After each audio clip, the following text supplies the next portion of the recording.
તાજા સમાચાર તમારી ભાષામાં મેળવવા માટે ડાઉનલોડ કરો ગુજરાતી મિડડેની app.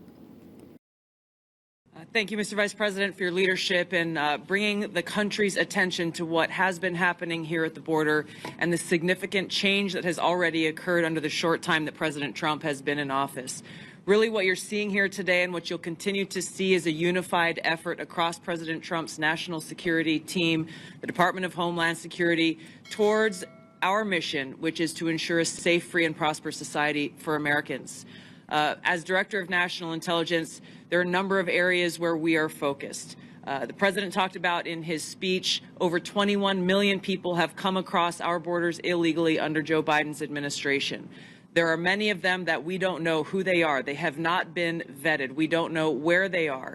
I'll give you one quick example of one of the problems that we are getting after. From Central Asia, there were over 4,000 people who came across our borders using an ISIS-affiliated network. Our National Counterterrorism Center went through and identified those individuals. There were hundreds of them who were either known terrorists or associated with known terrorists. That information was provided to the Biden administration. You may remember in some of the news, a little over 100 of those people were arrested in 2024. Of those who were arrested, only 8 were either deported or remained in custody. Only 8. The rest of them were released back into our country.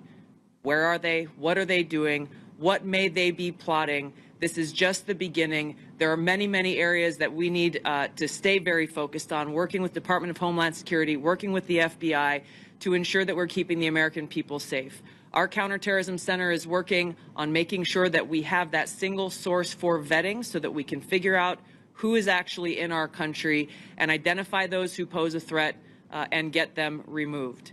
The President's designation of the cartels as foreign terrorist organizations falls directly into this, especially as we're seeing some of the tactics that these cartels are using reflect some of the tactics that we've seen used by Islamist terrorists in countries that many of us have served in overseas.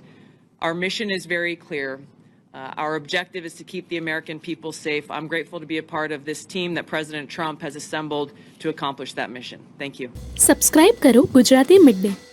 Bell icon પર click કરીને મેળવો તમામ વિડીયોના direct notification.